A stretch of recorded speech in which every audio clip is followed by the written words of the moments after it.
Vamos abrir as nossas Bíblias para dar continuidade à nossa sequência. Epístola de Paulo a Filipos, ou aos Filipenses. Ainda no capítulo 1, finalzinho do capítulo, verso 27 até o versículo 30. Filipenses, capítulo 1, verso 27 a 30, diz assim: Vivei acima de tudo por modo digno do Evangelho de Cristo, para que ou indo ver-vos, ou estando ausente, ouça no tocante a vós outros que estáis firmes, em um só espírito, como uma só alma, lutando juntos pela fé evangélica. E que em nada estáis intimidados pelos adversários, pois o que é para eles prova evidente de perdição, é para vós outros de salvação, e isto da parte de Deus. Porque vos foi concedida a graça de padecerdes por Cristo, e não somente de crerdes nele, pois tendes o mesmo combate que vistes em mim, e agora ouvis que é meu. Meus irmãos, dando sequência a essa nossa série, a nossa temática de hoje é sobre a postura cristã em face das oposições que todos nós estamos sujeitos. Semana passada, porque hoje é domingo, já estamos iniciando uma nova semana. Semana passada, o Supremo Tribunal Federal, o STF, iniciou o julgamento de ação movida pelo partido PPS, é um partido que nós temos que riscar da nossa lista de votação, sobre a criminalização da homofobia. Iniciou semana passada. Muitos ficaram chocados, e eu não fiquei fora desse grupo. Na altura dos seus 73 anos, eu fico pensando, uma pessoa de 73 anos, num país em que a moral mudou bastante nos últimos 25 anos, essa pessoa viveu num tempo de uma moral elevadíssima, correta e mais aproximada das Sagradas Escrituras. Na altura dos seus 73 anos, o ministro decano do STF, relator da matéria, ele ainda não manifestou o voto, ele leu o seu relatório por quase toda uma tarde, surpreendeu com um relatório meio que tendenciando para votar a criminalização da homofobia. E eu fiz questão de transcrever um trecho da fala dele. E ele disse o seguinte, abre aspas: essa visão de mundo fundada na ideia artificialmente construída de que as diferenças biológicas entre homem e mulher devem determinar os seus papéis sociais. Meninos vestem azul e meninas vestem rosa. Essa visão impõe restrição às liberdades fundamentais dos grupos LGBTS. Esse foi um trecho. O que chocou mais é que ele disse que meninas não nascem meninas, mas escolhem ser meninas. Isso daí, irmãos, vai contra a própria ciência e a biologia. Nós estamos numa situação no nosso país que o STF está julgando que não deve, está criando leis, ela nem tem competência para criar leis. A Casa de Leis é o Congresso Nacional. E o STF está legislando uma matéria absolutamente polêmica. E é importante ressaltar aqui, irmãos, que já existem leis para punirem crimes, ou para punir crimes contra os homossexuais. Se um homossexual é assassinado ou sofre alguma agressão, já existem leis para isso, para alcançar e o agressor pagar pelo seu crime. Repudiamos todo tipo de violência contra os homossexuais. A Igreja Presbiteriana do Brasil não valida ou é simpática a qualquer tipo de violência a pessoas de orientação homossexual. Mas à luz da Bíblia, nós discordamos da conduta homossexual deles. Se a Suprema Corte aprovar essa lei, será taxado como crime inafiançável a homofobia. E homofobia é algo muito subjetivo. Um advogado cristão está lá na Suprema Corte para saber exatamente qual vai ser a decisão que vai respingar sobre as igrejas. Porque a depender, claro que nessa decisão não, a proposição não versa sobre isso. Mas se essa proposição for aprovada e entrar essa norma no país, nós estamos abrindo uma porta para amanhã ser colocada uma mordaça na boca dos pastores e dos cristãos em relação à homossexualidade. O que está sendo acordado lá nos bastidores é que os pastores não podem subir nos seus púlpitos e agredir o homossexual. Eles podem falar contra a conduta homoafetiva, como eles preferem dizer, mas não pode agredir o homossexual. Isso aí nós já sabemos. Nós não queremos agredir a quem quer que seja, mas nós não podemos deixar de denunciar o pecado. Obviamente que eu não vou ser preso. Se essa norma for aprovada e amanhã eu pregar, eu não vou ser preso. Mas nós estamos abrindo um precedente. É uma porta que se abre. Eu quero chamar a atenção nessa noite para a postura cristã em face das oposições. A vida cristã é um campo de batalha. Deus não nos chamou simplesmente para que pudéssemos viver confortavelmente, felizes e egoístas com a nossa vida, mas é um campo de batalha. E eu quero tratar aqui, à luz do texto que lemos, a passagem bíblica que lemos, algumas características da postura cristã em face às oposições. A primeira delas está bem expressa aí no versículo 27, é viver coerentemente. Precisamos viver de forma coerente. O serrote é o discurso, ok? E o lado que a pessoa de terno está sentada é o lado da incoerência. Nós precisamos viver de forma coerente. Viver no grego, que aparece aí no versículo 27, deu origem à palavra política ou político. É politeustai. Significa viver como cidadão ou realizar seus deveres como bons cidadãos. Os romanos alojavam um forte sentimento nacionalista. Eles tinham orgulho de serem romanos. Eles eram patriotas. E Paulo escreveu de Roma, da capital. E, claro, ele foi parar na capital porque ele reivindicou os seus direitos como cidadão romano. Por isso que ele estava na capital, o centro do poder naqueles dias. Filipos era uma colônia romana, uma espécie de miniatura do poderoso império. E nas colônias romanas, os cidadãos jamais esqueciam que eram romanos. O que caracterizava o romano? Eles falavam, usavam roupas e tratavam seus magistrados com títulos latinos. Isso era muito forte, era muito característico, era uma espécie de brasilidade. Brasileiro conhece brasileiro até fora do país. O brasileiro quebra protocolos em todos os lugares. Às vezes, aqui a gente ouve irmãos que viajam para fora, às vezes encontram um brasileiro, e o sotaque está lá no inglês meio forçado, outro idioma, ou espanhol. Não, mas você é brasileiro, então vamos conversar em português, que é mais fácil. Então eles guardavam um sentimento nacionalista muito forte. E Paulo sabia o que era uma mentalidade romana.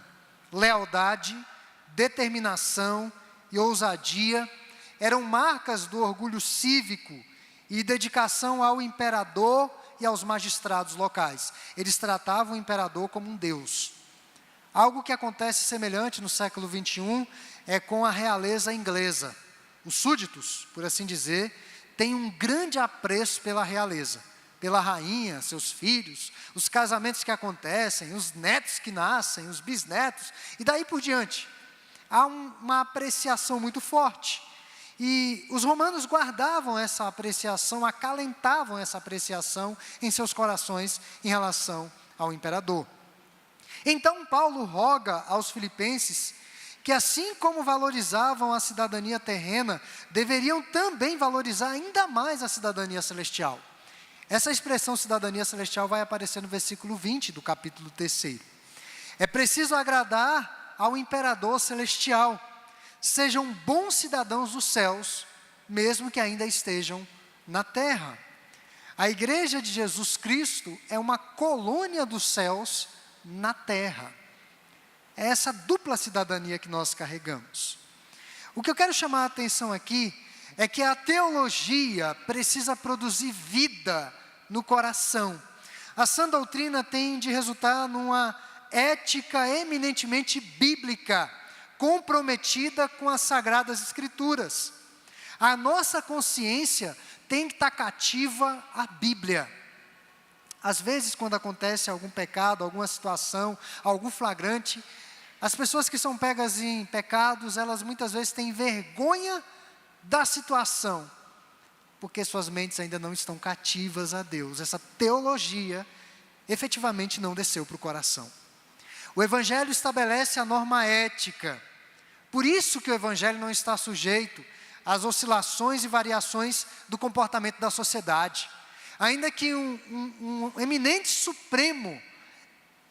ministro da Suprema Corte, o decano, o mais antigo, diga que menina não nasce menina, a Bíblia diz que menina nasce menina. Ainda que a sociedade inteira diga que menina não nasce menina, a Bíblia diz que menina nasce menina. A ética bíblica não está sujeita às oscilações da sociedade, porque trata-se de uma verdade absoluta. A nossa cidadania celestial está acima da cidadania brasileira. O fato é que os cristãos da igreja de Filipense, ou da igreja filipense, deveriam viver transformadas pela redenção em Cristo Jesus, dentro e principalmente fora da igreja, no mundo. A fé que afirmamos abraçar tem de moldurar o nosso caráter dia a dia. Ninguém está pronto. Nós estamos sendo trabalhados diariamente.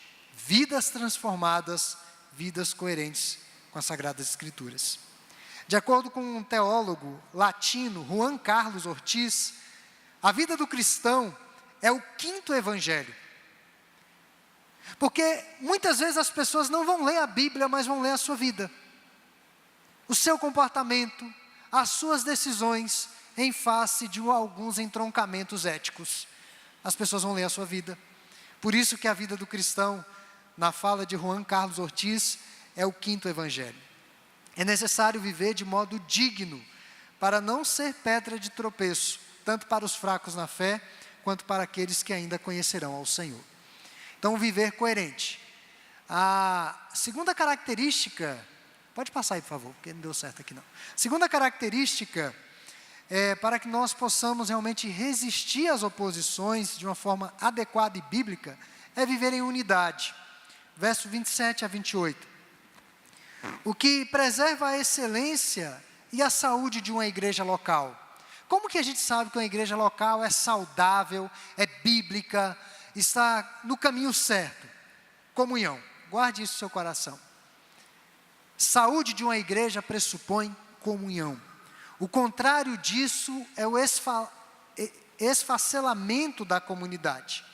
A igreja filipense, o reverendo Edilton na introdução já até tocou um pouco nisso, estava sofrendo abalo na comunhão. Nós vamos ver mais adiante. Existiam dois partidos. Está mencionado lá, capítulo 2, verso 1 a 4, e capítulo 4, verso 1 ao 3. E certa feita, o Senhor Jesus afirmou que o reino dividido contra si mesmo não subsistirá. Está lá em Marcos 3, 24. A igreja estava operosa diante do Senhor, porém dividida. Então Paulo os exorta a estarem firmes em um só espírito, como uma só alma, lutando juntos pela fé evangélica. O reverendo João Calvino, no século XVI, um dos patronos da reforma protestante, quando comentou esse trecho desse texto, ele explicou o seguinte, que um só espírito diz respeito a ter o mesmo ponto de vista em questões essenciais. Questões essenciais. Nós precisamos ter o mesmo parecer, o mesmo ponto de vista. A alma é a união dos corações, diz respeito às afeições. Então não basta ter o mesmo parecer, mas é preciso amar, é preciso se apegar com ardor a essa verdade. Alguns cristãos não cessam de trabalhar, e eu já vi isso na igreja, mas eles se isolam, se ilham, rompem certos relacionamentos na igreja local, alguns até saem da igreja. E na comunhão da igreja, o trabalho isolado é inviável e antibíblico. Isso não existe. Talvez numa igreja do tamanho da nossa, uma igreja média, temos 3 acessos ao santuário. Se você teve algum desafeto com alguém, seja no WhatsApp, no grupo do WhatsApp, seja no departamento infantil, no trabalho com jovens, no trabalho com os casais, sei lá. Você vê essa pessoa entrando por um lado, você sobe por outro. Isso é antibíblico. Porque no céu não vai ser assim. Então não tem como, a comunhão não pode ser evitada, ela tem que ser intencionalmente provocada. E creio que uma das analogias mais felizes para a dinâmica da comunhão na igreja são os times de futebol em competições. É preciso ter uma boa defensiva, é preciso ter um bom meio de campo e é preciso ter um bom ataque. Mas isso não é suficiente. Não basta ter o Neymar no time. Eu não sei nem se o Neymar joga tão bem assim. As pessoas falam que sim. Inclusive até estavam falando que ele foi um dos melhores jogadores depois do Pelé. Eu acho isso muita pretensão, né? Tivemos excelentes jogadores. Mas falando de time de futebol, uma andorinha sozinha não faz verão. É preciso que o time todo esteja reunido em torno de um objetivo comum e perseguir esse objetivo para que possa alcançar. E quando eu assistia futebol, porque hoje eu não assisto mais, eu acho 90 minutos muito tempo perdido na frente de uma TV vendo futebol, mas quando eu assistia, eu já testemunhei situações que os jogadores do mesmo time, a partida acontecendo, brigando entre si. E eu já vi situações dos dois receberem cartão vermelho do mesmo time porque estavam brigando entre si. É o cúmulo do absurdo. Prejudicaram o time -2. E às vezes isso acontece dentro da igreja. Os irmãos estão do mesmo lado, na mesma luta e brigando entre si. Lutar juntos, Paulo fala no versículo 27 ainda, pela fé evangélica. Mais uma vez eu quero enfatizar aqui que a igreja precisa ter unidade doutrinária. Qualquer unidade que desconsidere a teologia é superficial e sem significado. Por isso que a IPB não aprova o ecumenismo. Porque são ideologias e visões de mundo em relação às Escrituras completamente diferentes. E a nossa unidade está em torno da verdade. Teologia é o estudo de Deus, à luz da Bíblia, da verdade. A nossa luta não é por modismos ou novidades do mercado evangélico, doutrinas de homens, mas a nossa luta é pela fé evangélica. E fora da verdade, não existe unidade. Existe um clube social, existe qualquer coisa, menos unidade. Mas além de viver coerentemente, viver em unidade, uma última atitude da postura cristã em face das oposições à fé é viver corajosa e confiantemente. Versos 28 e 30. Quando eu assistia o jornal Bom Dia Brasil, eu estou falando assistia porque eu parei quase totalmente de ver TV aberta. Eu não vejo muito proveito. Novela, filme, sessão da tarde, aqueles filmes antigos, não tenho paciência. Então, quando eu assistia o jornal Bom Dia Brasil, todas as segundas-feiras, no fecho da edição, o âncora Chico Pinheiro dizia o seguinte: hoje é segunda-feira, coragem. Ele sempre dizia isso. Hoje é segunda-feira, coragem. Isso ilustra que a vida realmente é dura. São muitas dificuldades a serem vencidas. E nós precisamos de coragem. Em nossos dias, enquanto muitos pregam que a glória é a marca de todo cristão, nessa passagem mesmo, o apóstolo Paulo afirma que o diferencial do crente é a cruz. Esse é o grande diferencial. Tomar a sua cruz e seguir a Cristo. E a degustação da graça, a cada passo que damos, atenua o amargor da nossa cruz. A minha graça te basta. Isso atenua o peso. A seção que lemos vem logo após Paulo narrar a sua condição de encarceramento no Senhor. Calvino ainda, comentando essa passagem, ele coloca o seguinte: é como se Paulo dissesse, mas quanto a mim, o Senhor proverá. Mas quanto a vós, seja o que for que aconteça, que apesar de tudo, a vossa preocupação seja seguir em frente no curso certo. Seguir em frente no curso certo, ter coragem para seguir em frente. Caminhar no deserto não é fácil, irmãos. Eu já falei para os irmãos que a caminhada dos hebreus deixou no seu rastro o maior cemitério da história da humanidade em 40 anos. Mais de 3 milhões de pessoas foram sepultadas naquele deserto. Um estudioso da Bíblia disse que eram quase 40 velórios por dia. Uma média. Uma caminhada dura. Chorando, enterrando seus mortos e prosseguindo na jornada, sem olhar para trás.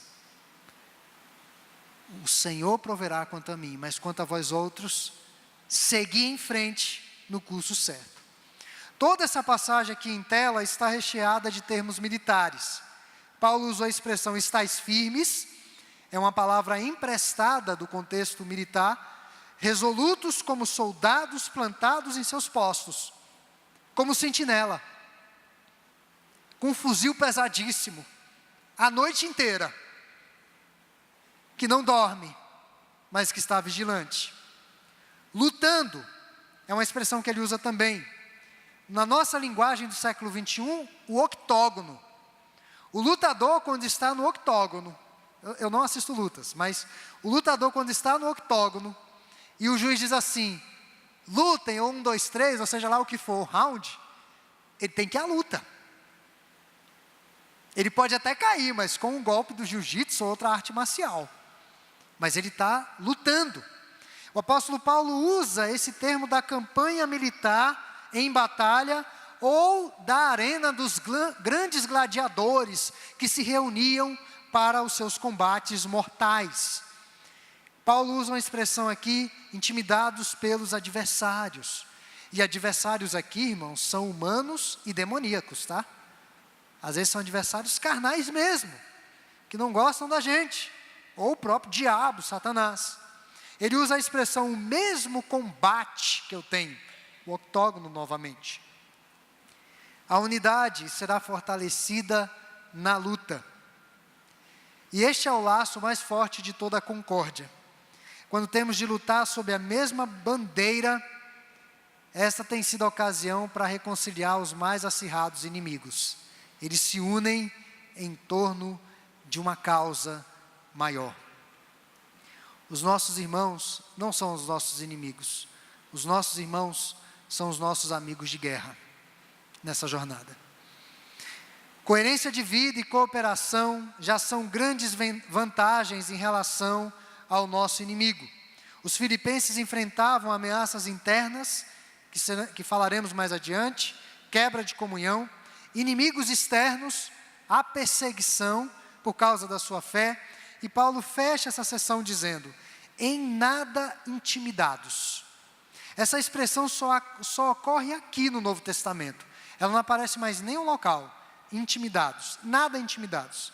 Intimidados significa literalmente, cavalos com medo ou assustados no campo de batalha. Eu não sei quem já teve a oportunidade de cavalgar e perdeu, sei lá, o controle sobre o animal, né? Espero que não. Mas deve ser uma situação assim terrível. Você quer que o animal pare, ele não para, ou o animal disparou. A expressão tem essa força no grego. É um cavalo que estava na batalha e de repente ele assustou. Ficou com medo, recuou, derrubou o guerreiro do cavalo. Ele está falando isso da igreja. Em nada assustados, nós não precisamos ficar apavorados, surpreendidos ou acuados com os nossos inimigos. Os verdadeiros crentes, os verdadeiros, incomodam o mundo, porque se apresentam como uma censura ao que o mundo abraça. Se ele disser que o adultério é errado e que as relações homoafetivas são pecaminosas, pode ter certeza que vai ter alguém que vai lhe chamar de intolerante ou de homofóbico. Já vão pregar essa peste em você. Esse rótulo, intolerante e homofóbico. A mensagem do Evangelho, isso se deve a uma simples razão. A mensagem do Evangelho tem algo que as pessoas odeiam: a verdade. Elas não gostam da verdade, odeiam a verdade. Nós vivemos numa sociedade da mentira, da dissimulação. Alguém certa feita disse que para sobreviver na nossa sociedade você tem que contar pelo menos umas 30 mentiras no dia. Para alguém da sua família, no trabalho, atrás e daí por diante. Não gosta da verdade. Em João 15:18 disse Cristo: se o mundo vos odeia, sabei que primeiro do que a vós outros me odiou a mim. Então essas, irmãos, são algumas características da postura cristã em face das oposições à fé. É viver coerentemente, viver em unidade, viver corajosa e confiantemente. Nós somos cidadãos do reino e devemos viver de forma digna de Deus.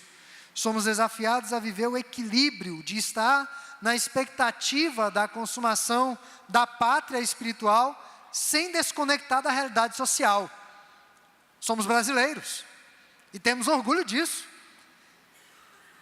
Temos orgulho da nossa brasilidade e queremos nossa pátria para o Senhor. Então, no centro de uma vida digna do Evangelho de Cristo está essa unidade cristã. O cristianismo nunca foi, nunca será um monólogo, nem algo para ser vivido por um exército de um só homem. Não. O cristianismo é comunitário, é povo, é igreja, é gente. É em nossa unidade que Deus manifesta o seu poder e impacta o mundo por nosso intermédio. Eu quero convidá-los para fechar essa mensagem, a abrir suas Bíblias mais uma vez em outro texto. Evangelho de Mateus, capítulo 5, versos 10, do verso 10 até o verso 12. Será a nossa leitura e finalizaremos a mensagem aqui. E a minha oração é que Deus nos ajude a permanecermos em face às oposições à fé cristã. Vida coerente, tempo de comunhão com a igreja, para o aprendizado e progresso na fé e viver corajosamente. Leiamos, Mateus capítulo 5, versos 10 até o 12, juntos. Bem-aventurados os perseguidos por causa da justiça, porque deles é o reino dos céus. Bem-aventurados sois, quando por minha causa vos injuriarem e vos perseguirem, e mentindo disserem todo mal contra vós. Regozijai-vos e exultai, porque é grande o vosso galardão nos céus. Pois assim perseguiram aos profetas que viveram antes de vós. Amém.